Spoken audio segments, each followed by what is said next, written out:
Hello students, welcome to you. स्वागत है आपका आज की क्लास के अंदर। तो बच्चों, हम लोग डिस्कशन कर रहे हैं एप्लीकेशन ऑफ बॉटनी के अंदर।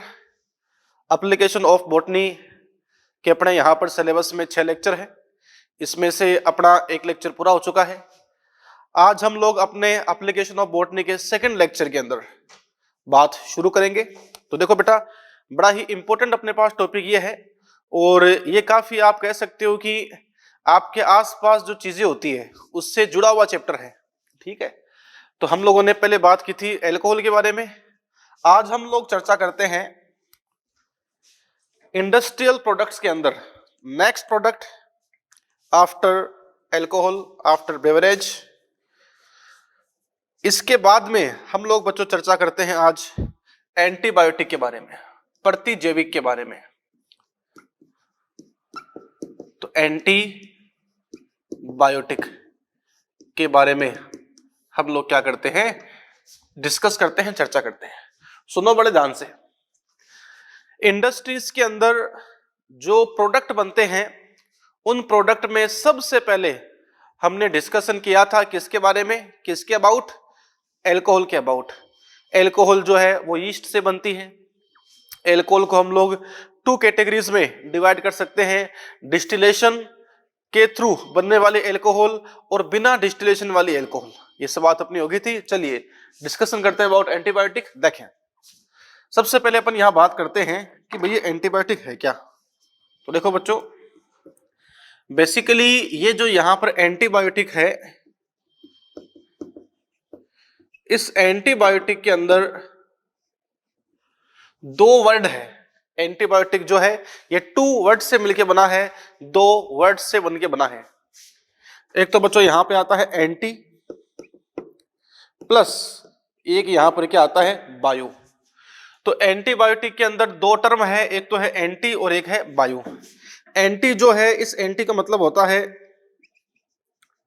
अगेंस्ट, मतलब उसके अपोजिट, उसके विरुद्ध, अगेंस्ट। और बायो, बायो का मतलब होता है लाइफ, बायो का मतलब होता है जीवन। ठीक है, तो अपन यहां पे कह सकते हैं कि बच्चों एंटीबायोटिक जो है उसमें 2 टर्म्स है। हम बच्चों पढ़ रहे हैं एप्लीकेशन ऑफ बॉटनी। मुझे आपको 6 लेक्चर पढ़ाने हैं रनिंग कोर्स के अंदर एप्लीकेशन ऑफ बॉटनी में। ठीक है, तो एंटी का मतलब क्या है, अगेंस्ट। बायो का मतलब बच्चों क्या है, लाइफ। तो एंटीबायोटिक में, इस एंटीबायोटिक का मीनिंग क्या है, लाइफ के अगेंस्ट। इसका बच्चों मतलब क्या है, इसका मीनिंग क्या है, लाइफ के अगेंस्ट। देखो क्या चीज है एक्चुअली, व्हाट इज एंटीबायोटिक। तो अपन यहां पे कह सकते हैं कि एंटीबायोटिक है क्या। तो बच्चों बेसिकली एंटीबायोटिक क्या है, it is a chemical. What is antibiotic, antibiotic क्या चीज है, कार्बोहाइड्रेट है, प्रोटीन है, फैट है। व्हाट इज एंटीबायोटिक, क्या है एंटीबायोटिक। तो कुछ नहीं, एंटीबायोटिक क्या है भाई, केमिकल है। एंटीबायोटिक क्या है, केमिकल। ये ऐसा केमिकल है जिसको प्रोड्यूस करता है, जिसको सिक्रीट करता है, जिसका श्रावण करता है एक माइक्रोब्स। कौन, माइक्रोब्स, मतलब माइक्रो ऑर्गेनिज्म, सूक्ष्म जीव। तो कोई माइक्रोब मतलब बिल्कुल छोटा ऑर्गेनिज्म जो है, कोई माइक्रो ऑर्गेनिज्म सिक्रीट करता है इस केमिकल को, इस एंटीबायोटिक को। और ये जो एंटीबायोटिक है वो किल करती है, या फिर आप कह सकते हो इनहिबिट करती है, इनहिबिट टू ग्रोथ, वृद्धि को रोक देती है। तो बच्चों कहने का मतलब क्या है, एंटीबायोटिक एक केमिकल होता है। एंटीबायोटिक क्या है, एक केमिकल है। और एंटीबायोटिक एक ऐसा केमिकल है जिसको सिक्रीट करता है एक माइक्रोब। और वो जो एंटीबायोटिक है, वो जो केमिकल है, वो माइक्रोब के थ्रू सिक्रीट किया जाएगा, छोड़ा जाएगा। फिर वो जो बच्चों केमिकल है वो दूसरे माइक्रोब को, दूसरे माइक्रो ऑर्गेनिज्म को क्या कर देगा, किल कर देगा। जैसे मान लो अपने पास में एक बैक्टीरिया है, ये बैक्टीरिया, तो बैक्टीरिया छोड़ता है एक केमिकल, और ये केमिकल दूसरे बैक्टीरिया को या तो किल कर देगा या उसकी ग्रोथ को रोक देगा। ठीक है, तो बच्चों ये जो केमिकल है वो यहां पर कौन है, अपने पास में एंटीबायोटिक है। This is antibiotic. समझ रहे बात को। तो एंटीबायोटिक जो है वो एक ऐसा केमिकल है जिसको माइक्रो ऑर्गेनिज्म सिक्रीट करता है, और ये केमिकल जो है वो दूसरे माइक्रो ऑर्गेनिज्म को किल करता है, या उसको उसकी जो ग्रोथ है उसको रोक देगा, उसकी ग्रोथ को इनहिबिट कर देगा। आगे बात करें तो देखो बच्चों, ये केमिकल क्यों छोड़ा गया है? ताकि जो दूसरा माइक्रो ऑर्गेनिज्म है उसको किल किया जा सके। तो माइक्रोब के रिगार्ड में, माइक्रोब के बारे में ये क्या है? अगेंस्ट टू लाइफ है, लाइफ के अगेंस्ट है ये। तो कहने का मतलब क्या है कि एंटीबायोटिक का मीनिंग होता है एंटी प्लस बायो, बायो का मतलब है लाइफ, एंटी का मतलब क्या है? अगेंस्ट, मतलब लाइफ के अगेंस्ट। समझ रहे बात को? ये बच्चों यहां पे कंडीशन है, लेकिन लाइफ के अगेंस्ट तो है। ये चीज किसके बारे में है? हम कह सकते हैं फॉर माइक्रोब, सूक्ष्म जीव जो होते हैं, माइक्रोब जो होते हैं, उन माइक्रोब के बारे में क्या है? अगेंस्ट लाइफ, क्योंकि साहब जो माइक्रो ऑर्गेनिज्म है उसे किल कर देगा, तो अगेंस्ट माइक्रोब हो गया। आगे बात समझ में? ये बात किसके लिए है? ये बात यहां पे है माइक्रोब के लिए। आगे बात करें, जैसे बच्चों हम लोग क्या करते हैं, कई बार बीमार हो जाते हैं तो हम लोग एंटीबायोटिक लेते हैं। तो हम जो एंटीबायोटिक लेते हैं वो एंटीबायोटिक लेने के बाद में क्या होगा? हमारी बॉडी में जो पैथोजन है, जो डिजीज कर रहा है, जो रोगजनक है, तो हमारी बॉडी में जो पैथोजन है वो एंटीबायोटिक हमारी बॉडी में जाकर उस पैथोजन को किल कर देगी। तो देखो यहां पर भी वो जो एंटीबायोटिक है उसका मीनिंग क्या है? Against microbe, against pathogen. लेकिन बच्चों अगर वो पैथोजन मर जाएगा तो हमारे लिए तो बेनिफिशियल हो गया, हमारे लिए तो लाभदायक हो गया। तो अपन यहां पर कह सकते हैं कि साहब ह्यूमन के लिए अगर आप बात करो, ह्यूमन के रिगार्ड बात करो, तो एंटीबायोटिक का मतलब अगेंस्ट लाइफ नहीं है, फॉर लाइफ है, जीवन के लिए है। तो अपन यहां पे कह सकते हैं कि फॉर ह्यूमन, ह्यूमन की बात करें तो इसका मतलब है फॉर लाइफ, फॉर लाइफ। तो मेरे कहने का मतलब यहां पर यह है कि एंटीबायोटिक का मतलब है एंटी प्लस बायो, इसका मतलब लाइफ के अगेंस्ट, लेकिन किसके अगेंस्ट? माइक्रोब के अगेंस्ट। अगर ह्यूमन के रिगार्ड में बात करें तो बच्चों ह्यूमन के रिगार्ड में एंटीबायोटिक का मतलब क्या है? फॉर लाइफ, जीवन के लिए, फॉर लाइफ। ठीक है। हाँ, ये जो एंटीबायोटिक है ये बच्चों अपने पास में एक टर्म है, कौन सा? ग्रीक। ये एक ग्रीक लैंग्वेज का टर्म है एंटीबायोटिक। तो बच्चों हमने यहां पर देखा कि साहब एंटीबायोटिक कौन सी लैंग्वेज का टर्म है। बच्चों कई बार एग्जाम में आता है क्वेश्चन कि how many statements are correct, how many statements are wrong, कितने स्टेटमेंट सही है, कितने स्टेटमेंट गलत है। तो उस सिचुएशन में आता है कि एंटीबायोटिक एक लैटिन टर्म है। नो बच्चों ध्यान रखना, again I repeat, Latin term नहीं है। एंटीबायोटिक जो है वो कौन सा टर्म है? ग्रीक टर्म है। समझ रहे हो बात को? ये कंडीशन यहां पर है। आगे देखें, अब एंटीबायोटिक है क्या, ये बात तो अपन ने कर ली। अब साहब एंटीबायोटिक की डिस्कवरी कैसे हुई, आइए करते हैं इसके बारे में डिस्कशन।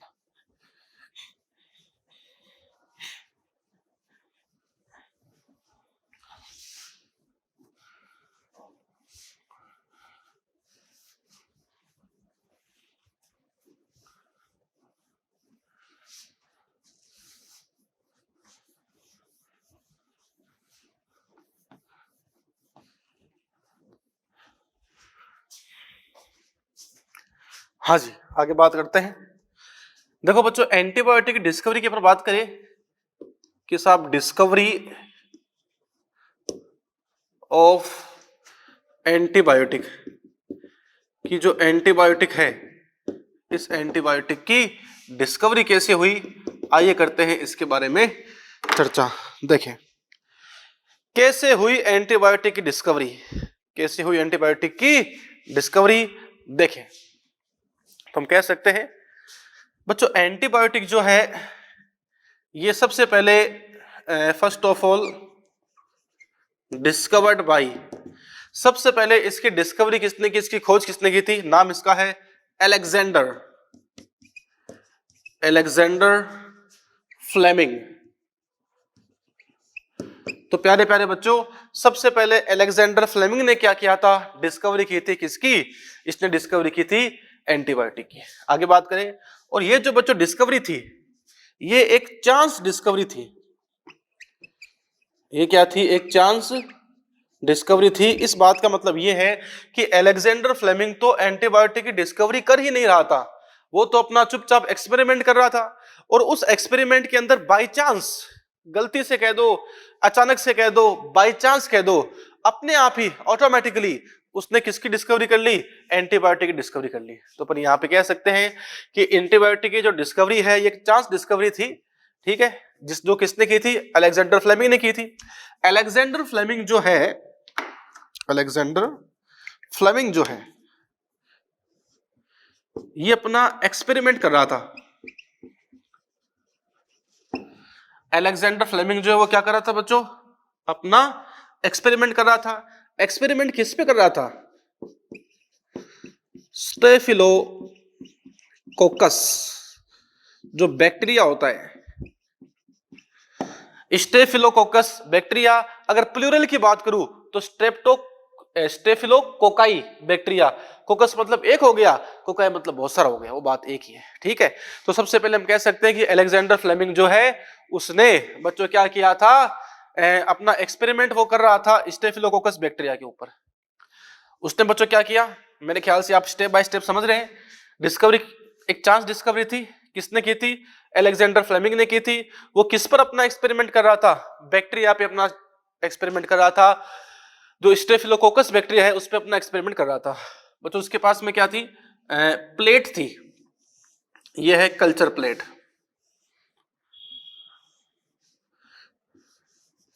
ये बच्चों क्या थी? ये थी कल्चर प्लेट जिस पर कल्चरिंग करवाते हैं, ठीक है। 2 प्लेट थी उसके पास में। एक बच्चों प्लेट वो थी जो आप कह सकते हो जिस पर मोल्ड प्रेजेंट थे। मोल्ड जिस पर क्या थे? प्रेजेंट थे। मोल्ड मतलब फंजाई, जिस पर फंजाई प्रेजेंट थे। और एक बच्चों प्लेट वो थी जो कि सही तरीके से वॉश्ड थी, वॉश्ड प्लेट। तो बच्चों कहने का मतलब क्या है? अलेक्जेंडर फ्लेमिंग जो है वो अपना एक्सपेरिमेंट कर रहा था स्टेफिलोकोकस बैक्टीरिया पर। उसके पास 2 प्लेट थी। एक प्लेट वो थी जो सही तरीके से साफ नहीं थी, जो कि अनवॉश्ड थी, आप कह सकते हो। ये जो है नॉट क्लियरली वॉश्ड, इसको सही तरीके से साफ नहीं किया गया था। उसको नहीं पता कि साफ नहीं था, उसके हिसाब से दोनों प्लेट साफ थी, लेकिन वास्तव में क्या था? एक प्लेट सही तरीके से साफ नहीं थी और जो दूसरी प्लेट थी वो सही तरीके से साफ थी, क्लीन थी, ठीक है। ये बच्चों यहाँ पे एक ऐसी प्लेट है जो क्लियरली जिसको उसने साफ नहीं किया था, ये बच्चों प्लेट बिल्कुल सही साफ हो गई थी। उसने क्या किया? इन दोनों प्लेटों के ऊपर रख दिया स्टेफिलोकोकस बैक्टीरिया। स्टेफिलोकोकस, कोकस मतलब स्फेरिकल, ये स्फेरिकल बैक्टीरिया थे ऐसे। ये बच्चों यहां पे क्या रख दिए? स्टेफिलोकोकस बैक्टीरिया रख दे। ये साहब यहां पर बैक्टीरिया जो है ये है स्टेफिलोकोकस बैक्टीरिया। और देखो बच्चों ये भी कौन है? ये भी यहां पर है स्टेफिलोकोकस बैक्टीरिया। तो वो क्या देखता है कि ऐसी प्लेट जो कि बिल्कुल साफ थी, वहां पर स्टेफिलोकोकस बैक्टीरिया ग्रो करता है। ग्रो करने का मतलब जो स्टेफिलोकोकस बैक्टीरिया है वो बहुत सारे हो जाते हैं, उनमें बच्चों कंटिन्यू क्या चल रही होती है? ग्रोथ चल रही होती है। लेकिन जो स्टेफिलोकोकस बैक्टीरिया अनवॉश्ड प्लेट पर थे, बिना साफ किए प्लेट पर थे, या मैं कहूं उस प्लेट पर थे जहां कवक फंजाई थे, जहां मोल्ड थे, तो मोल्ड जिस प्लेट पर थे उस प्लेट पर ये स्टेफिलोकोकस बैक्टीरिया जो है बच्चों ग्रोथ नहीं कर पाए। देखो बच्चों इनकी ग्रोथ जो है वो रुक गई। इनकी ग्रोथ क्या हो गई? इनहिबिट हो गई, इनकी ग्रोथ रुक गई। फिर बाद में उसने देखा माइक्रोस्कोप से, तो क्या देखता है कि साहब यहां पर जब उसने माइक्रोस्कोप से देखा, भाई ये आप कह सकते हो माइक्रोस्कोपी के अंदर, माइक्रोस्कोपी का मतलब माइक्रोस्कोप से देखने में पता लगा कि साहब यहां पे बहुत सारे क्या थे? मोल्ड थे, मतलब बहुत सारे यहां पर क्या थे? फंजाई थे, कवक थे। और उस फंजाई ने क्या किया? उन फंजाई ने क्या किया? इन बैक्टीरिया की ग्रोथ को रोक लिया। तो हम यहां पे कह सकते हैं माइक्रोस्कोपी से पता लगा बाद में कि साहब यहां बहुत सारे फंजाई थे, और वो जो फंजाई है वो क्या करते हैं? ये फंजाई बैक्टीरिया की ग्रोथ को इनहिबिट कर देते हैं। रोक देते हैं। क्यों रोक देते हैं? क्योंकि साहब वो जो फंजाई है वो एक केमिकल छोड़ते हैं, वो फंजाई एक केमिकल सिक्रीट करते हैं, और वो केमिकल क्या करता है? बैक्टीरिया की ग्रोथ को रोक देता है।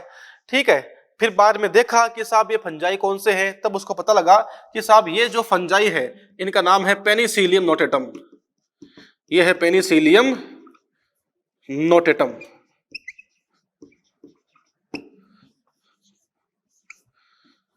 तो देखा भी ये कौन है, कौन से फंजाई है जो केमिकल छोड़ रहे हैं। तो ये देखा गया कि साहब ये जो फंजाई है बेसिकली ये फंजाई कौन से हैं? ये जो फंजाई है ये फंजाई वास्तव में है पेनिसिलियम नोटेटम। पेनिसिलियम नोटेटम ये वो फंजाई है पेनिसिलियम नोटेटम। और ये फंजाई केमिकल छोड़ के बैक्टीरिया की ग्रोथ को रोक देते हैं। तो ये केमिकल कौन सा है? ये बच्चों केमिकल जो है इसे कहा गया पेनिसिलिन। पेनिसिलिन। तो अपन यहां पे कह सकते हैं कि सबसे पहले इस अलेक्जेंडर फ्लेमिंग ने बताया था कि ये जो यहाँ पर फंजाई है, प्लेट के ऊपर फंजाई था जिसका नाम था पेनिसिलियम नोटेटम, उस फंजाई के नेम के बेसिस पर ही उसने उस केमिकल का नाम दे दिया पेनिसिलिन। और वो पेनिसिलिन क्या करता है बच्चों? ये पेनिसिलिन बैक्टीरिया ग्रोथ को रोक देता है। फिर बाद में पता लगा, बाद में बच्चों क्या हुआ था, दो साइंटिस्ट यहां पे आए थे, एक का नाम था चैन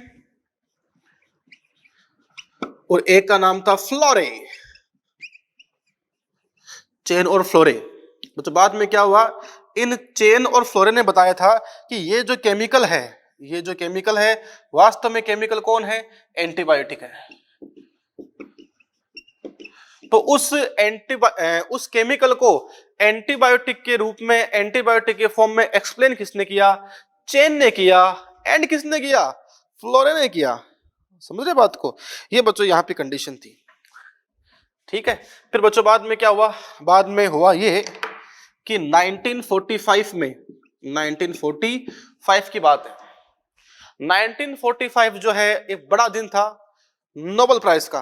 तो बच्चों हुआ क्या था, 1945 के अंदर इस अलेक्जेंडर फ्लेमिंग को और इस केमिकल को एंटीबायोटिक का फॉर्म देने के लिए चेन और फ्लोरे को, एक तो किस किस को, अलेक्जेंडर फ्लेमिंग, एक चेन, एक फ्लोरे, इन तीनों को नोबेल प्राइज से अवॉर्डेड किया गया, इनको नोबेल प्राइज दिया गया। समझ रहे बात को? 1945 में अलेक्जेंडर फ्लेमिंग को नोबेल प्राइज दिया गया, चेन एंड फ्लोरे को भी, तीनों को एक साथ नोबेल प्राइज दिया गया। अलेक्जेंडर फ्लेमिंग जो है उसने डिस्कवरी की थी एंटीबायोटिक की, और फिर अलेक्जेंडर फ्लेमिंग ने जिसे केमिकल नाम दिया कि साहब पेनिसिलियम नोटेटम जो है, उसने ऐसा केमिकल रिलीज किया जो कि बैक्टीरिया की ग्रोथ को रोक देता है। उस केमिकल को एंटीबायोटिक नाम सबसे पहले किसने दिया? तो चेन ने दिया। एंड किसने दिया? फ्लोरे ने दिया। देन 1945 इन तीनों साइंटिस्ट को नोबेल प्राइज दिया गया। ये बच्चों यहां पर थी एंटीबायोटिक की क्या? डिस्कवरी। अब आगे चलते हैं, उसके बाद में क्या हुआ देखिए बच्चों। उसके बाद में ये हुआ कि ये जो एंटीबायोटिक है सबसे पहले डिस्कवरी की थी अलेक्जेंडर फ्लेमिंग ने। किसमें डिस्कवरी की थी? पेनिसिलियम नोटेटम में डिस्कवरी की थी। कब की थी? जब वो स्टेफिलोकोकस बैक्टीरिया की ग्रोथ को समझ रहा था। फिर उसके बाद में चेन और फ्लोरे ने क्या किया? इसको डिस्क्राइब किया कि साहब ये एंटीबायोटिक है। फिर इन तीनों को क्या मिल गया? नोबेल प्राइज मिल गया। एक बात अपन यहां पे और करेंगे, जैसे जो द्वितीय विश्व युद्ध हुआ था, second world war, second world war, द्वितीय विश्व युद्ध के अंदर बच्चों अमेरिका जो है उसके बहुत सारे सोल्जर्स, बहुत सारे सैनिक घायल हो गए थे। तो उन सैनिकों का ट्रीटमेंट करने के लिए जो एंटीबायोटिक यूज की गई उसका नाम क्या था? पेनिसिलिन था। तो इसका यूज किया गया था सेकेंड वर्ल्ड वॉर के टाइम पर। जो अमेरिकन सोल्जर्स वगैरह थे उनको ट्रीट करने के लिए। ये बच्चों यहां पे कंडीशन है एंटीबायोटिक की। चलिए, तो मेरे ख्याल से आप ये सारी बात समझ गए एंटीबायोटिक के अंदर। फिर बच्चों अपन यहां पे कह सकते हैं कि साहब एंटीबायोटिक हम बहुत यूज करते हैं बहुत सारी जो डिजीज है, ठीक है, उनको ट्रीट करने में, जैसे काली खांसी है, लेप्रोसी है, ठीक है, प्लेग है, इन सब जो गिवन है एनसीईआरटी में दे रखी है, उन सब डिजीज को ठीक करने के लिए बच्चों हम लोग क्या करते हैं, एंटीबायोटिक को यूज करते हैं। टाइफाइड वगैरह है, ये सब है।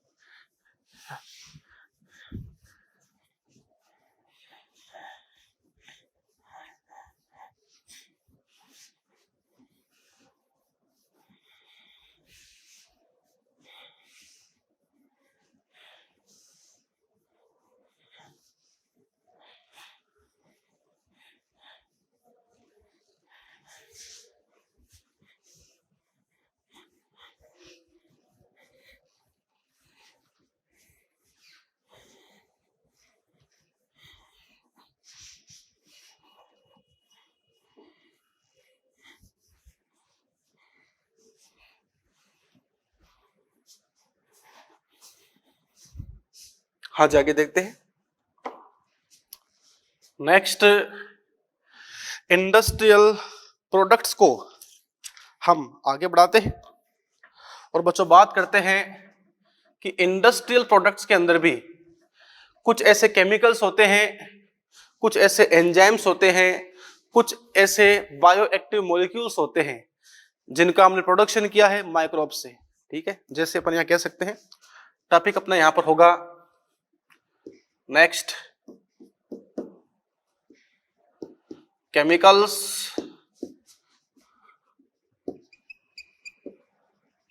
Enzymes and bio active molecules, जैव सक्रिय अणु।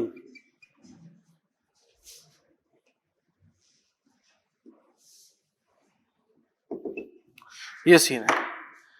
देखिए प्यारे बच्चों, ये क्या चीज है, आइए करते हैं इसके बारे में discussion. Chemicals, enzymes and bioactive molecules, मतलब बच्चों ये भी ऐसे सबस्टांसेस है, ये भी ऐसे पदार्थ है, ये भी ऐसे सबस्टांस है जिनका हम इंडस्ट्री लेवल के ऊपर क्या करते हैं, प्रोडक्शन करते हैं, उत्पादन करते हैं। तो अपन यहाँ पे कह सकते हैं, अगर आप केमिकल्स की बात करो तो अपन यहाँ पे बोल देंगे कि ऐसे कौन से केमिकल्स है जिनका हम लोग प्रोडक्शन कर सकते हैं इंडस्ट्री लेवल के ऊपर। आइए बच्चों करते हैं इसके बारे में चर्चा। देखिए जैसे यहां पर है, सबसे पहले लैक्टोबैसिलस बेसिलाई, इसके थ्रू हम प्रोडक्शन करते हैं लैक्टिक एसिड का। तो देखो बच्चों, लैक्टिक एसिड क्या है, एक केमिकल है जिसका हम प्रोडक्शन कर रहे हैं, जिसका हम निर्माण फॉर्मेशन कर रहे हैं, किससे कर रहे हैं, माइक्रोब से। बच्चों कौन सा माइक्रोब यहाँ पर है, लैक्टोबैसिलस बेसिलाई यहाँ पर है। इसके अलावा जैसे ब्यूटारिक एसिड, बच्चों किससे निकालते हैं, ब्यूटारिक एसिड निकालते हैं क्लोस्ट्रिडियम से। तो बच्चों नाम यहाँ पे क्या आ गया, हम कह सकते हैं इसमें क्लोस्ट्रिडियम ब्यूटाइलिकम।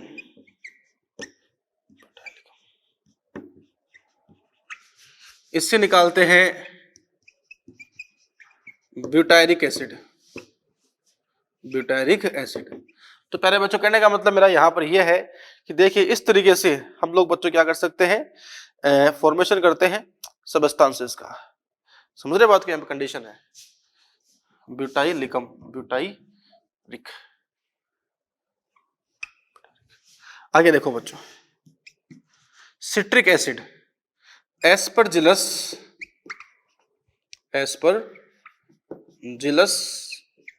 नाइगर से निकालते हैं सिट्रिक एसिड निकालते हैं। तो देखो बच्चों, सिट्रिक एसिड का फॉर्मेशन किससे होगा, हम कह सकते हैं कि जो एस्परजिलस नाइगर है बच्चों, उससे फॉर्मेशन किसका होगा, सिट्रिक एसिड का फॉर्मेशन होगा। डाटा है बच्चों, ये सब आपको याद करने पड़ेंगे। समझ रहे बात को, आगे देखते हैं। नेक्स्ट इसमें है एसिटोबैक्टर एसिटाई। बच्चों इससे निकालते हैं एसिटिक एसिड।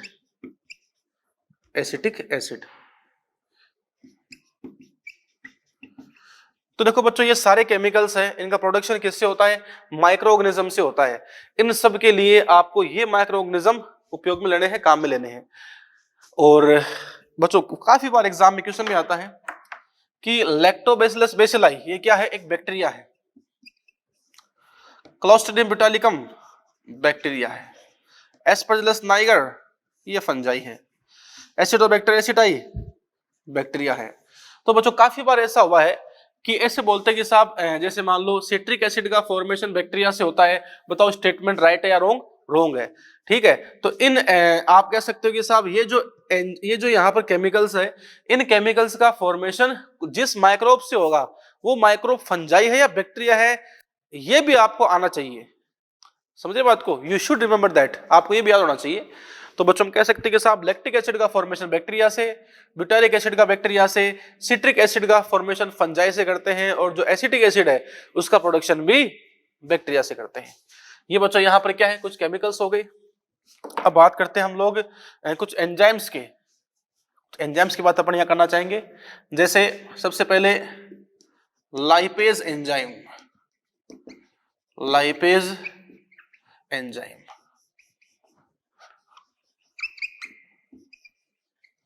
लाइपेज जो है ये बच्चों यहां पर एक एंजाइम होता है, और लाइपेज का हम लोग यूज करते हैं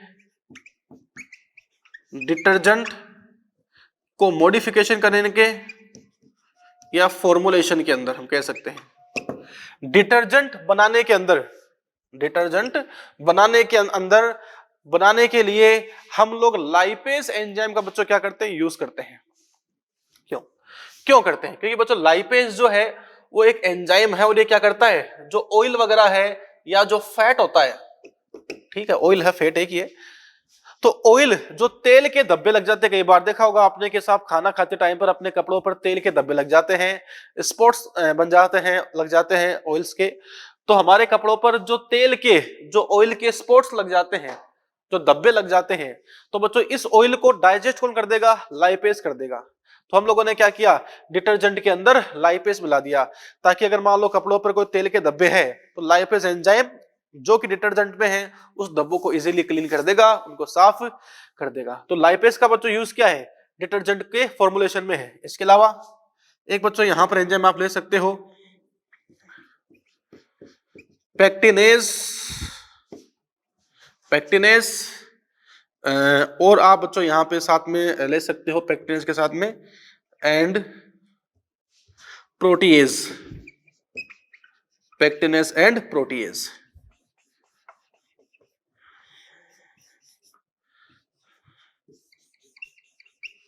ये बच्चों यहां पर एक एंजाइम है पेक्टिनेज और प्रोटीएज एंजाइम जो है, इनका हम यूज करते हैं जूस फॉर्मेशन में, जूस मेकिंग में, जूस के निर्माण में। जैसे बच्चों देखा होगा आपने कि मार्केट से हम लोग जो जूस लेके आते हैं वो काफी साफ, काफी टेस्टी होता है, काफी क्लियर, काफी क्लीन होता है, वो अंदर से काफी साफ होता है, काफी क्लीन होता है वो, और बच्चों काफी टेस्टी होता है, काफी स्वादिष्ट होता है वो। क्योंकि मार्केट से हम लोग जो जूस लेके आते हैं वो साफ और स्वादिष्ट, क्लीन और टेस्टी इसलिए होता है क्योंकि बच्चों मार्केट का जो जूस है, बोतल का जो जूस है उसको बोलते हैं बोटल्ड जूस, मतलब जो मार्केट में मिलता है। तो बोटल्ड जूस जो है उसमें बच्चों पेक्टिनेज डाल देते हैं, प्रोटीज डाल देते हैं। ये क्या करता है, पेक्टिनेज जो है वो बेसिकली जो सेल वॉल है उस सेल वॉल का, और जो प्रोटीएज है वो क्या करता है बच्चों, प्रोटीन का डाइजेशन कर देता है। तो ये एंजाइम सेल वॉल का, प्रोटीएज का डाइजेशन कर देते हैं, जिससे बच्चों क्या होता है कि जो जूस होता है वो काफी क्लीन दिखता है, आपको काफी साफ दिखता है, और बच्चों वो टेस्टी भी होता है। तो घरों में बनने वाला जो जूस है वो इतना टेस्टी नहीं होता, इतना साफ नहीं होता जितना मार्केट वाला जूस होता है। बिकॉज मार्केट में बच्चों क्या करते हैं, वो एंजाइम्स में डालते हैं पेक्टिनेज और प्रोटीएज, जो क्या करते हैं उस बोतल के अंदर जो जूस है उसको साफ कर देंगे, उसे काफी टेस्टी कर देते हैं। ये बच्चों यहां पर सीन है पेक्टिनेज का और प्रोटीएज का। इसके अलावा आप देख सकते हो जैसे एक बच्चों यहां पे और भी आता है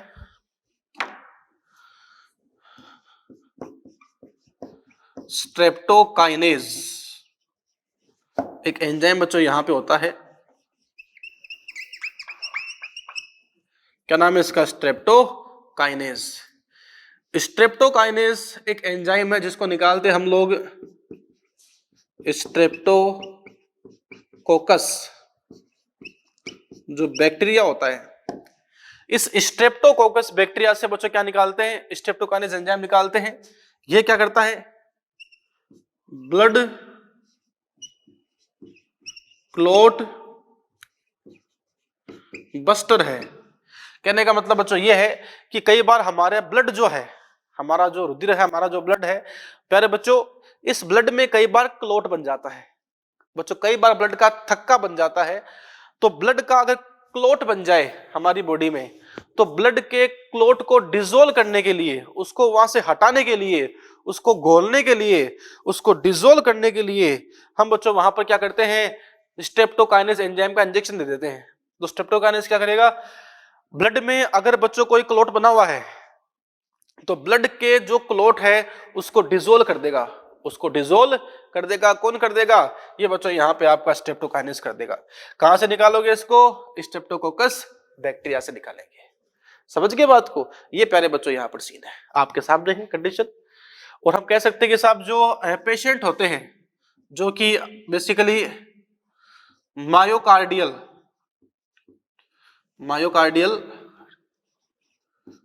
इन्फेक्शन से होकर गुजरते हैं, जो बच्चों हार्ट के पेशेंट होते हैं जिनको हार्ट अटैक आने की संभावना है, क्योंकि बच्चों अगर वो क्लोट हार्ट में पहुंच जाए तो जब वो थक्का हार्ट में, हृदय में पहुंच जाता है तो हार्ट अटैक आ सकता है। तो ऐसे जो पेशेंट्स होते हैं उनके लिए बहुत बेनिफिशियल है, बहुत लाभदायक है, बहुत ही यूजफुल चीज क्या है, ये एंजाइम बच्चों यहाँ पर है।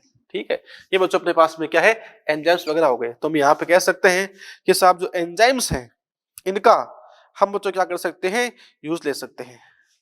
समझ रहे बात को, ये बच्चों यहाँ पे कंडीशन है।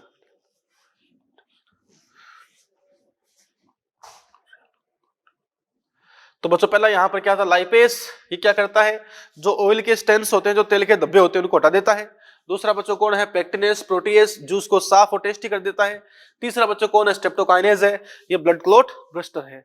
अब बच्चों बात करते हैं किसकी, बायोएक्टिव मॉलिक्यूल्स की बात भी कर लेते हैं। लगे हाथ।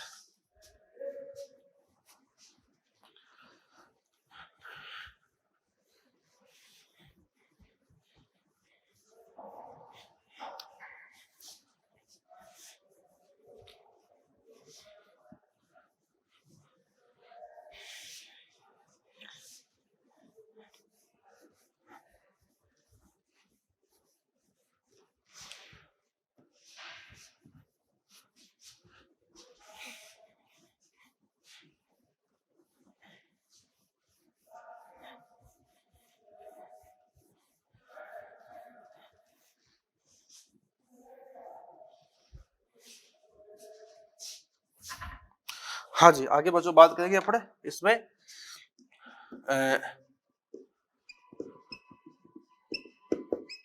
Bioactive molecules. ये बच्चों बायोएक्टिव मॉलिक्यूल्स जो होते हैं, ये ऐसे मॉलिक्यूल है जो हमारे शरीर के अंदर, जो हमारे शरीर के अंदर जो एंजाइम्स वगैरह होते हैं, उन बच्चों एंजाइम्स को या तो वो ऑन कर देते हैं या बच्चों एंजाइम को ऑफ कर देते हैं। एंजाइम का जो कंट्रोल करते हैं, एंजाइम को जो कंट्रोल करते हैं उन्हें बच्चों क्या बोलते हैं, बायोएक्टिव मॉलिक्यूल्स पर बोलेंगे। जैसे इसका जो एग्जांपल बच्चों अपने पास में आएगा, नंबर 1 ये अपने पास में है एग्जाम्पल नंबर 1 साइक्लोस्पोरिन बच्चों यहां पर है। कौन है बच्चों, साइक्लोस्पोरिन यहां पर है।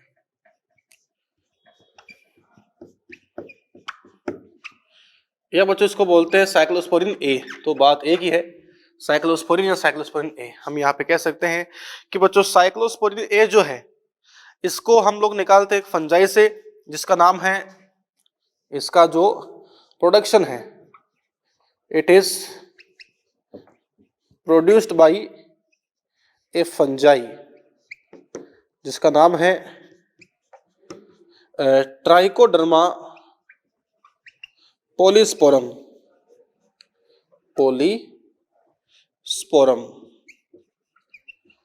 ये बच्चों एक फंजाई है।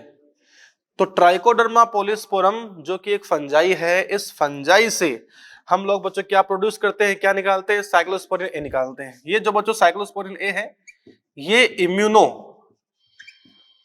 सप्रेसिव है। बच्चों इम्यूनो सप्रेसिव का मतलब होता है कि साहब ये यहाँ पर एक ऐसा बायोएक्टिव मॉलिक्यूल है जो इम्यूनिटी होती है बच्चों उसको एक बार सप्रेस कर देगा। जो प्रतिरक्षा तंत्र है, जो अपना इम्यून सिस्टम है बच्चों उसको कम कर देता है। इम्यूनिटी डाउन करने से क्या होता है, अगर मान लो हमारी बॉडी में कोई बाहर का कोई भी प्रोटीन सब्सटेंस आए तो उसको बॉडी पहचान नहीं पाती है। तो कहने का मतलब क्या है कि इम्यूनिटी को कम करने वाला है कौन, ये साइक्लोस्पोरिन ए। समझ रहे बात को? ये बच्चों यहाँ पे कंडीशन है। तो ये इम्यूनोसप्रेसिव है। इसका हम लोग यूज करते हैं जब बॉडी के अंदर ऑर्गन ट्रांसप्लांटेशन, जब हमारे शरीर में ऑर्गन ट्रांसप्लांटेशन कराए, मान लो बच्चों बॉडी में किडनी का ट्रांसप्लांट करा रहे हो, लीवर का ट्रांसप्लांट करा रहे हो, तो ऑर्गन ट्रांसप्लांटेशन अगर अपन कराए तो बच्चों उस टाइम पर क्या होता है, इस बात की पॉसिबिलिटी होती है, इस बात की संभावना होती है कि हमारी बॉडी पहचान जाए कि साहब जो ऑर्गन बाहर से आया वो अपना नहीं, किसी दूसरे ऑर्गेनिज्म का है, किसी दूसरे ह्यूमन का है। तो हमारी बॉडी दूसरे ह्यूमन के ऑर्गन को नहीं पहचाने, इसलिए हमें एक बार जो इम्यूनिटी उसको डाउन करना पड़ता है। इसके लिए हम लोग बच्चों क्या देते हैं, साइक्लोस्पोरिन ए देते हैं, जो कि एक इम्यूनोसप्रेसिव है। दूसरा इसका जो बच्चों एग्जाम्पल अपने पास में है वो है स्टेटिन। वो बच्चों कौन है, स्टेटिन है। तो ये तो क्या है, साइक्लोस्पोरिन ए, वो बच्चों यहां पर क्या है, स्टेटिन है। स्टेटिन जो बच्चों यहां पर है, हम इसको निकालते हैं, it is produced by Monascus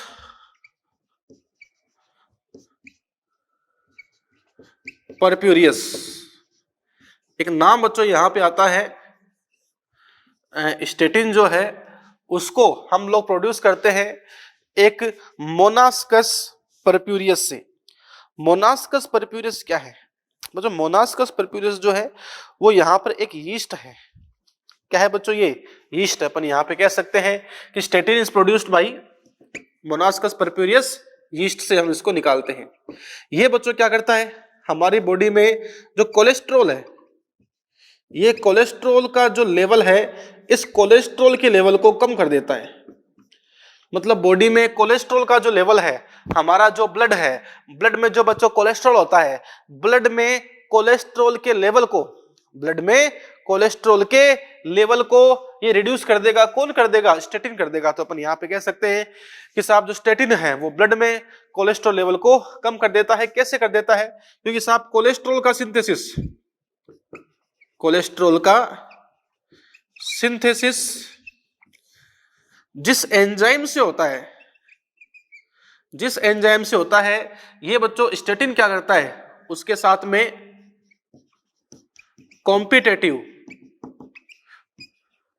inhibition दर्शाता है, प्रतिस्पर्धात्मक संदमन जो है वो दर्शाता है। मतलब अब ये जो कोलेस्ट्रॉल का सिंथेसिस करने वाला एंजाइम है वो सिंथेसिस नहीं कर पाएगा, बिकॉज उसको इनहिबिट कर दिया, उसको रोक दिया है। किसने रोक दिया है, स्टेटिन ने रोक दिया है। ये बच्चों यहाँ पे इनहिबिशन कौन सा है, ये प्रतिस्पर्धात्मक संदमन है, ये यहाँ पर कॉम्पिटेटिव इनहिबिशन है। बच्चों कॉम्पिटेटिव का मतलब क्या है, ये एंजाइम के साथ में कंपटीशन करती है जुड़ने के लिए। ठीक है, एंजाइम के साथ सबस्ट्रेट जुड़े तो उस सबस्ट्रेट की जगह पर ही ये इनहिबिटर जुड़ जाता है, इसको बोलते हैं कंपटीशन करना। ठीक है, ये बच्चों यहां पर क्या है, एक बायोएक्टिव मॉलिक्यूल है। अब इसके बाद में नेक्स्ट हम बात करते हैं सीवेज ट्रीटमेंट के बारे में। सीवेज ट्रीटमेंट देखें, जो बच्चों अपने पास में सीवेज ट्रीटमेंट है इसकी हम यहां पे चर्चा करते हैं नेक्स्ट कंडीशन के अंदर। देखें, सीवेज जो होता है, ये बच्चों सीवेज आजकल के टाइम की एक बहुत बड़ी प्रॉब्लम है। बिकॉज हम लोग सुबह सुबह सीवेज के साथ में वाटर की एक बड़ी अमाउंट जो है उसको छोड़ते हैं, उसको डिस्चार्ज करते हैं, जिससे वाटर जो है ये बच्चों आप कह सकते हो पॉल्यूटेड हो जाता है, वाटर जो है वो वेस्ट हो जाता है। तो अपन इजी वे में अपन कह सकते हैं यहाँ पर कि सीवेज जो है, इस सीवेज के अंदर 99.9% तो क्या होता है बच्चों, वाटर प्लस 0.1% इसके अंदर क्या होती है, इम्प्यूरिटीज होती है।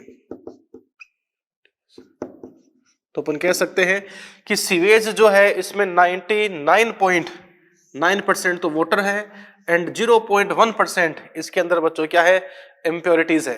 अगर आप कंडीशन देखें, इम्प्योरिटीज के अंदर क्या होता है, इम्प्योरिटीज के अंदर जैसे आप कह सकते हो कि साहब इसमें सोइल वगैरह भी पाई जाती है, मिट्टी भी होती है, जो सीवेज बहकर आता है उसमें साथ साथ मिट्टी भी आ जाती है। इसके अलावा कुछ बच्चों यहाँ पे न्यूट्रिएंट्स भी हो सकते हैं।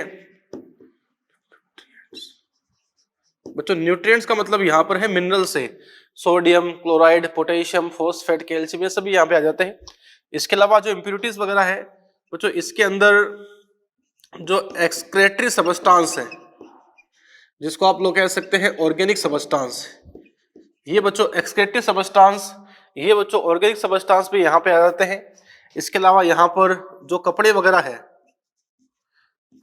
है, जो फाइबर वगैरह यहाँ पर है, ये सब इसमें आ जाते हैं। ठीक है, तो सीवेज जो है, इस सीवेज के अंदर 99.9% तो वाटर है और 0.1% यहाँ पर बच्चों क्या है, इम्प्यूरिटीज है। इस इम्प्यूरिटीज के अंदर जो बच्चों मेन इम्प्यूरिटी है वो यहाँ पे है एक्सक्रेटरी सबस्टांस, यूरिया वगैरह जो होता है हम लोग जो छोड़ते हैं वो बच्चों यहाँ पर है।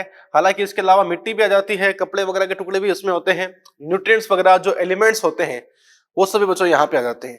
तो ये यहाँ पर सीवेज में है। तुम देखो बच्चों कह सकते हैं कि ओनली 0.1% इम्प्यूरिटी के कारण, ये जो देखो बच्चों यहाँ पे 99.9% वाटर है, मतलब ओनली 0.1% पार्ट के कारण 99.9% जो वाटर है वो बच्चों आप कह सकते हो ड्रिंकेबल नहीं रहता, वो पॉल्यूटेड हो जाता है।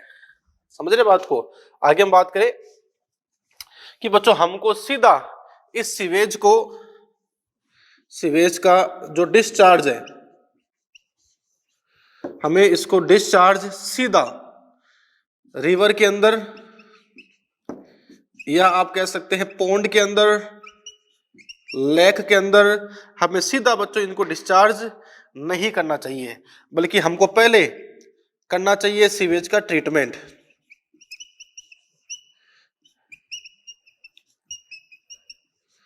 पहले तो बच्चों क्या होगा, सीवेज का ट्रीटमेंट, और सीवेज का ट्रीटमेंट करने के बाद में हम इसको डिस्चार्ज कर सकते हैं कहां पर, रिवर में, पॉन्ड में और लेक में। और सीवेज का ट्रीटमेंट करने के लिए बनाए जाते हैं STPS, सीवेज ट्रीटमेंट प्लांट्स। तो बच्चों कहने का मतलब क्या है कि सीवेज ट्रीटमेंट प्लांट के अंदर हम लोग सीवेज को ट्रीट करते हैं, सीवेज का ट्रीटमेंट करते हैं, जिससे हम इसको मोर पोल्यूटेड से लेस पोल्यूटेड में कन्वर्ट कर देते हैं। ठीक है, और फिर इस सीवेज को लेस पोल्यूटेड सीवेज में कन्वर्ट करके now we will discharge it in river, pond, like etcetera. समझ रहे बात को? एग्जाम में बच्चों नीट के अंदर एसटीपी का फुल फॉर्म काफी बार आया हुआ है। तो एसटीपी का मतलब क्या है, सीवेज ट्रीटमेंट प्लांट्स। ओके, अब सीवेज का जो ट्रीटमेंट है बच्चों, ये 2 स्टेप में होता है। सीवेज का ट्रीटमेंट 2 स्टेप में पूरा होगा। एक इसमें होता है प्राइमरी ट्रीटमेंट एंड एक फिर इसके बाद में होगा सीवेज का secondary treatment. So we can say that sewage treatment is completed in 2 steps, primary treatment and secondary treatment. तो बच्चों इन 2 स्टेप के अंदर हम लोग सीवेज को ट्रीटमेंट करते हैं, और ट्रीटमेंट करने के बाद जो सीवेज है हम इसको डिस्चार्ज कर देते हैं कहां पर, एक्वाटिक सोर्स के अंदर, यहाँ पे डिस्चार्ज कर देते हैं। फर्स्ट ऑफ ऑल बच्चों बात यहाँ पे करते हैं प्राइमरी ट्रीटमेंट के बारे में। जो यहाँ पे प्राइमरी ट्रीटमेंट है, पहले बच्चों हम इसकी बात यहाँ पे करते हैं। तो प्राइमरी ट्रीटमेंट, पहले बच्चों प्राइमरी ट्रीटमेंट की अगर आप बात करो तो अपन कह सकते हैं प्राइमरी ट्रीट के अंदर होता है नो यूज ऑफ माइक्रोब। जो प्राइमरी ट्रीटमेंट है बच्चों, इसमें माइक्रो ऑर्गेनिज्म का, इसमें जो माइक्रोब्स है, जो बैक्टीरिया है, जो फंजाई है, माइक्रोब का मतलब किससे है, बैक्टीरिया है या फिर जो फंजाई है, इन बैक्टीरिया का, इन फंजाई का, इन माइक्रोब का कोई यहां पर यूज नहीं है प्राइमरी ट्रीटमेंट के अंदर। सो हम इसको बोलते हैं फिजिकल ट्रीटमेंट। ये बच्चों यहां पर क्या है, ये यहां पर फिजिकल ट्रीटमेंट है। तो कहने का मतलब ये है कि primary treatment is also called physical treatment because there are no use of biological activities, there are no use of any microbes. Okay, और जो फिजिकल ट्रीटमेंट है बच्चों, इसके अंदर हम लोग 2 टेक्निक्स का यूज करते हैं। जो 2 तकनीकें होती हैं, 2 टेक्निक्स का हम यूज करते हैं प्राइमरी ट्रीटमेंट में, फिजिकल ट्रीटमेंट में। जहां पर एक टेक्निक का नाम तो होता है filtration, and the second technique is you can say sedimentation.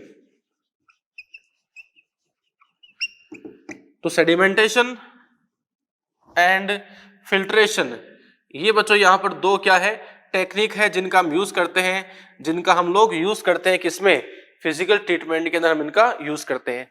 Filtration के अंदर क्या होगा, जैसे जो बच्चों सीवेज होता है उस सीवेज की सरफेस के ऊपर जो भी आप कह सकते हो यूजलेस सबस्टांस पड़े होते हैं, जो सीवेज की सरफेस पर अनडिजायरेबल सबस्टांस तैरते रहते हैं, फ्लोटिंग करते रहते हैं, जो कचरा तैरता रहता है सीवेज की सरफेस पर, उनको बच्चों बड़ी बड़े फिल्टर से हम लोग ऐसे छलनियों से बाहर निकाल लेते हैं। इसको बोलते हैं फिल्टर करना, फिल्ट्रेशन करना।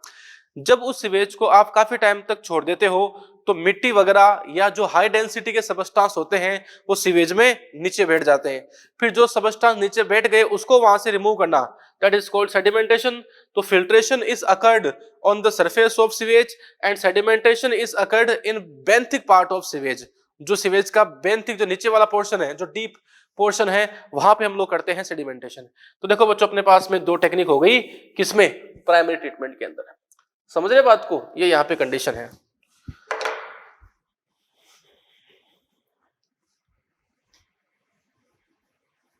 अब बात करते हैं सेकेंडरी ट्रीटमेंट के बारे में।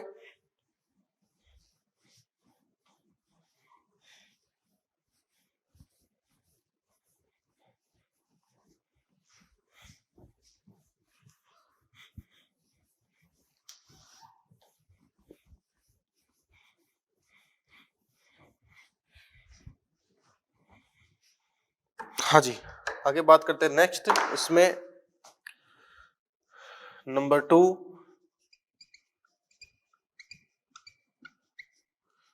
Secondary treatment. सेकेंडरी ट्रीटमेंट क्या है, सेकेंडरी ट्रीटमेंट, आइए करते हैं बच्चों इसके बारे में चर्चा। तो अपन यहाँ पे कह सकते हैं कि जो सेकेंडरी ट्रीटमेंट है बच्चों, इसके अंदर होता है यूज ऑफ माइक्रोब्स। जो माइक्रोब्स वगैरह है, और बच्चों माइक्रोब्स भी कौन से, जैसे मान लो बैक्टीरिया है, ठीक है, बैक्टीरिया है, या फिर जो फंजाई वगैरह है, इन बैक्टीरिया का, इन फंजाई का हम लोग बच्चों यहाँ पर क्या करते हैं, यूज करते हैं किसमें, सेकेंडरी ट्रीटमेंट के अंदर करते हैं। आगे चर्चा करते हैं इसके बाद में। बच्चों सेकेंडरी ट्रीटमेंट में हम लोग बैक्टीरिया का यूज करते हैं, फंजाई का यूज करते हैं, मतलब माइक्रोब्स का हम लोग यहाँ पे यूज करते हैं, इसीलिए हम इसको बोलते हैं बायोलॉजिकल ट्रीटमेंट। तो बायोलॉजिकल ट्रीटमेंट जो है वो बेसिकली हम लोग बोलते हैं सेकेंडरी ट्रीटमेंट को, बिकॉज इसी टाइप के ट्रीटमेंट के अंदर जो बैक्टीरिया है, जो फंजाई है, हम उनका यूज यहाँ पे किया करते हैं। देखो बच्चों क्या होगा, सबसे पहले हम लोग क्या करते हैं, एक लेते हैं एरोबिक टैंक। ये बच्चों यहाँ पर क्या है, एरोबिक टैंक है, ठीक है, एरोबिक टैंक है। इस एरोबिक टैंक के अंदर बच्चों क्या होता है, प्राइमरी ट्रीटमेंट करने के बाद में, फिल्ट्रेशन के बाद में, सेडिमेंटेशन के बाद में जो चीज बच जाती है उसको हम लोग बोलते हैं इफ्लुएंट। इसे हम लोग बच्चों क्या बोलते हैं, इफ्लुएंट। तो मेरे कहने का मतलब यहाँ पर यह है कि प्राइमरी ट्रीटमेंट जो है, फिल्ट्रेशन जो है, सेडिमेंटेशन जो है, इस फिल्ट्रेशन और सेडिमेंटेशन के बाद में जो बचता है उसको हम लोग क्या बोलते हैं, इफ्लुएंट बोलते हैं। और जो इफ्लुएंट है, इस इफ्लुएंट को हम लोग बच्चों कहाँ डाल देते हैं, इस एरोबिक टैंक में डाल देते हैं, ठीक है। तो एरोबिक टैंक के अंदर क्या होता है, एरोबिक टैंक वगैरह जो है हम कह सकते हैं, इस एरोबिक टैंक के अंदर इसमें एरोबिक बैक्टीरिया होते हैं, इसमें aerobic you can say fungi होते हैं, ठीक है। और देखो बच्चों यहाँ पर ये अपने पास में है ऑर्गेनिक सबस्टांस, जो एक्सक्रीटिव सबस्टांस है, ये यहाँ पड़ा है, ठीक है। एंड ये बच्चों यहाँ पर क्या है, एरोबिक बैक्टीरिया है, एरोबिक फंजाई है, मान लेते हैं पढ़े एक बार। तो बच्चों क्या होता है, यहाँ पर जो एरोबिक बैक्टीरिया है, ये जो यहाँ पर एरोबिक फंजाई है, वो क्या करते हैं बच्चों, इस ऑर्गेनिक सबस्टांस को डिकम्पोज करते रहते हैं।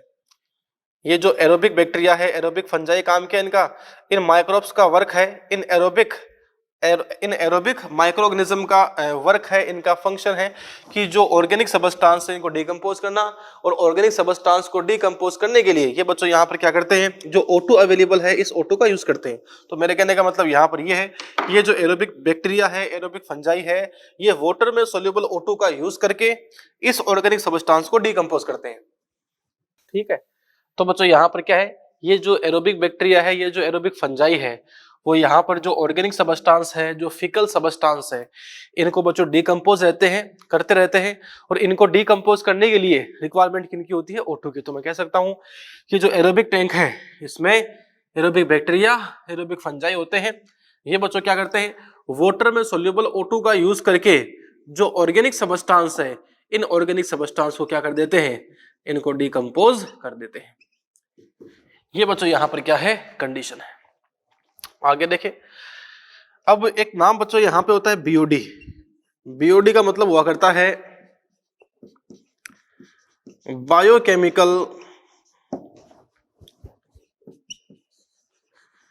Oxygen demand. Biochemical oxygen demand, aerobic tank के अंदर ऑर्गेनिक सब्सटेंस को डिकम्पोज करने के लिए, एरोबिक टैंक में ऑर्गेनिक सब्सटेंस को डिकम्पोज करने के लिए जितनी O2 की जरूरत पड़ती है, उस O2 को हम लोग यहां पर बोलते हैं क्या, बायोकेमिकल ऑक्सीजन डिमांड। तो अपन यहां पे कह सकते हैं बच्चों, जितना ज्यादा ऑर्गेनिक सब्सटेंस होगा, जितना ज्यादा ऑर्गेनिक सब्सटेंस होगा, उतनी ही ज्यादा नीड किसकी होती है, ऑक्सीजन की होती है। ठीक है, और वो जो ऑक्सीजन की नीड है, वो बच्चों क्या होती है, बीओडी होती है। तो अपन यहाँ पे कह सकते हैं कि ऑर्गेनिक सब्सटेंस को डिकम्पोज करने के लिए बैक्टीरिया को, फंजाई को जितनी O2 की नीड होती है, उसे बच्चों हम लोग क्या बोलते हैं, उसे हम लोग बोलते हैं बीओडी। तो बेसिकली जो बीओडी होती है, ये बच्चों बीओडी प्रोपोर्शनल किसकी होती है, पोल्यूशन के। जितना ज्यादा पोल्यूशन है, जितना ज्यादा ऑर्गेनिक सब्सटेंस होता है, उतनी ही ज्यादा O2 की जरूरत पड़ती है, और उतनी ही ज्यादा क्या होती है, इसकी बीओडी होती है। ठीक है, ये बच्चों यहां पर क्या, इसमें कंडीशन है। आगे बात करें, आगे बात अपन यहां पर ऐसे कर सकते हैं कि जैसे जब ये एरोबिक बैक्टीरिया, एरोबिक फंजाई इस ऑर्गेनिक सब्सटेंस को डिकम्पोज करते हैं, तो बच्चों इनकी भी क्या होती है, ग्रोथ होती है। ठीक है, एंड आप यहां पे कह सकते हो कि growth of bacteria plus fungi, इसे हम लोग बच्चों क्या बोलते हैं, इसे हम लोग बोलते हैं फ्लॉक्स। इसे हम लोग क्या बोलते हैं, फ्लॉक्स कहते हैं। तो कहने का मतलब मेरा यहां पर यह है कि फ्लॉक्स का मतलब बच्चों क्या है, कि जब ये बैक्टीरिया, जब ये फंजाई O2 का यूज करके डिकम्पोजिशन करता है ऑर्गेनिक सब्सटेंस का, तो उनकी खुद की जो बच्चों नंबर है वो बढ़ते हैं, और इनके नंबर का बढ़ना, इन्हें हम लोग क्या बोलते हैं, फ्लक्स बच्चों हम इनको बोलते हैं। ये यहाँ पे कंडीशन है। ओके, ठीक है। तो बच्चों लास्ट में क्या होगा, इस एरोबिक टैंक के अंदर जितने भी जो ऑर्गेनिक सब्सटेंस है वो सारे डिकम्पोज हो जाते हैं। और देखो बच्चों, अब यहाँ पे जो एरोबिक बैक्टीरिया है, जो यहाँ पर एरोबिक फंजाई है, इस एरोबिक बैक्टीरिया, इस एरोबिक फंजाई की मात्रा बच्चों क्या होती है, बढ़ जाती है। ये यहाँ पे एरोबिक बैक्टीरिया और एरोबिक फंजाई की संख्या बढ़ गई। समझ रहे? तो ऑर्गेनिक सब्सटेंस तो खत्म हो गया, अब समस्या दूसरी आ गई, क्या, एरोबिक माइक्रोब्स। हम बच्चों क्या करते हैं, यहां पर जो एरोबिक माइक्रोब्स है इसकी कुछ अमाउंट रख लेते हैं, जो कि एज ए इनोकुलम काम आती है नेक्स्ट स्टेप में। जब आपको फिर कभी सीवेज का ट्रीटमेंट करना होगा और आपको फिर कभी जब एरोबिक टैंक चाहिए होगा, तो वहां पर एरोबिक बैक्टीरिया होने चाहिए, एरोबिक फंजाई होने चाहिए। तो बच्चों हम यहाँ पे थोड़े से एरोबिक बैक्टीरिया, थोड़े से एरोबिक फंजाई को रख लेते हैं एज ए इनोकुलम, ताकि अगली बार जब हम यहाँ पे ट्रीटमेंट कराए तो उनको डाल दे कहां पर, एरोबिक टैंक में डाल दे। ठीक है, ये यहाँ पर कंडीशन है। आगे बात करते हैं।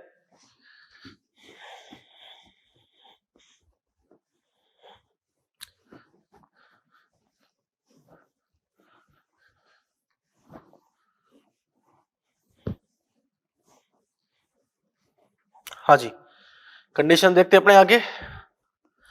नेक्स्ट बच्चों यहां पे होता है, जैसे एरोबिक टैंक का यूज कर लिया। अब बच्चों एरोबिक टैंक के अंदर जो आप कह सकते हो ऑर्गेनिक सब्सटेंस है वो सारा खत्म हो चुका है। अब बच्चों यहां पर जो इफ्लुएंट बचा है इसको बोलते हैं एक्टिवेटेड स्लज। ये यहां पे है अब एक्टिवेटेड स्लज। ये बच्चों यहां पर एक्टिवेटेड स्लज है। तो एक्टिवेटेड स्लज क्या होता है, एक्टिवेटेड स्लज का मतलब होता है कि साहब अब यहां पर एरोबिक बैक्टीरिया, अब यहां पर एरोबिक फंजाई बहुत ही क्या है, ज्यादा है, बहुत ही ज्यादा है। ऑर्गेनिक सबस्टांस बच्चों खत्म हो चुका है। अब इस एक्टिवेटेड स्लज को हम लोग बच्चों कहां डाल देते हैं, हम इसको डाल देते हैं नेक्स्ट इसमें, ये बच्चों यहां पर है एनएरोबिक टैंक। इस एनएरोबिक टैंक के अंदर बच्चों क्या होता है, इसमें एनएरोबिक बैक्टीरिया पाए जाते हैं। और ये जो बच्चों यहाँ पर एनएरोबिक बैक्टीरिया वो क्या करते हैं, ये जो यहाँ पर एनएरोबिक बैक्टीरिया है, ये एक्टिवेटेड स्लज के अंदर जो एरोबिक बैक्टीरिया थे, ये जो बच्चों यहाँ पर आप जैसे मान लो, ये तो कौन है, ये तो है एनएरोबिक बैक्टीरिया। ये बच्चों क्या करते हैं, इन एरोबिक माइक्रोब्स को खत्म कर देते हैं। ठीक है, तो इस तरीके से जो स्लज आया है, जो सीवेज बचा है, उस सीवेज के अंदर एरोबिक माइक्रोब्स थे, और एरोबिक माइक्रोब्स को डाइजेस्ट करने के लिए हम लोगों ने बच्चों इनमें क्या डाल दिया, एरोबिक माइक्रोब्स को डाइजेस्ट करने के लिए हमने इसमें डाल दिए एनएरोबिक माइक्रोब्स। तो एनएरोबिक बैक्टीरिया क्या करता है, aerobic bacteria and aerobic fungi को डाइजेस्ट कर देगा। ठीक है, अब देखो बच्चों, यहां पर जितने भी जो एरोबिक थे वो सारे खत्म हो चुके। हाँ, अब बच्चों यहाँ पे कुछ अमाउंट किसकी होगी, एनारोबिक की होगी। तो बच्चों हम यहाँ पे ढक्कन को हटा देते हैं, जिससे अंदर O2 आ जाती है, और O2 की प्रेजेंस में जो एनएरोबिक बैक्टीरिया थे अब ऑटोमेटिक खत्म हो जाते हैं। वो बच्चों अब इस तरीके से हम लोग यहाँ पे क्या कर सकते हैं, सीवेज का ट्रीटमेंट कर सकते हैं। यहाँ पर ये जो एनएरोबिक बैक्टीरिया होते हैं, ये एनएरोबिक बैक्टीरिया यहाँ पर एरोबिक माइक्रोब्स को डाइजेस्ट करते हैं, और बच्चों उस टाइम पर गैस बाहर निकालते हैं, जैसे CH4, जैसे CO2, H2S। इसे बच्चों हम लोग क्या बोलते हैं, बायोगैस। इसे हम लोग क्या बोलते हैं, दैट इज बायोगैस। अगर आप कंडीशन देखें तो प्यारे बच्चों, हम यहाँ पर इजी वे के अंदर ये बात कह सकते हैं कि जो एक्टिवेटेड स्लज है, जो यहाँ पर एक्टिवेटेड स्लज है, इस एक्टिवेटेड स्लज की अगर आप कंडीशन देखें तो प्यारे बच्चों, एक्टिवेटेड स्लज को अगर आप देखते तो हमें पता लगता है कि साहब इसमें एरोबिक माइक्रोब्स थे, जिनको डाइजेस्ट करने के लिए आपने इनको डाल दिया एनएरोबिक टैंक के अंदर, जहां पे एनएरोबिक बैक्टीरिया थी। ठीक है, ये एनएरोबिक बैक्टीरिया, ये एनएरोबिक बैक्टीरिया जब एरोबिक माइक्रोब्स को डाइजेस्ट करते हैं, तब गैस का एक मिक्सचर बाहर निकलता है। उस मिक्सचर को बच्चों हम लोग क्या बोलते हैं, बायोगैस बोलते हैं। देखो बच्चों, इस तरीके से फिर जो बच जाता है सबस्टांस, हम उसे कहां छोड़ देते हैं, नदियों वगैरह में छोड़ देते हैं। एक बच्चों याद रखना, यहाँ पे आता है Ganga action plan, Yamuna action plan. Indian government ने क्या किया है, भारत सरकार ने, इंडिया गवर्नमेंट ने ये किया है कि लोग क्या करते हैं कि गंगा के अंदर, यमुना में सीधा सीवेज को डिस्चार्ज करते हैं। उन्हें ऐसा नहीं करना चाहिए, पहले उनको वहां पर जो सीवेज ट्रीटमेंट प्लांट है उसमें ट्रीटमेंट करना चाहिए सीवेज का, फिर आपको उनमें छोड़ना चाहिए। तो गंगा एक्शन प्लान और यमुना एक्शन प्लान के तहत सीवेज को डायरेक्टली रिवर में डिस्चार्ज करने पर रोक लगाई गई है, उसको रोका गया है। ये बच्चों बात अपनी हुई सीवेज ट्रीटमेंट की पूरी, बाकी बात करते हैं नेक्स्ट टर्न में। Thank you.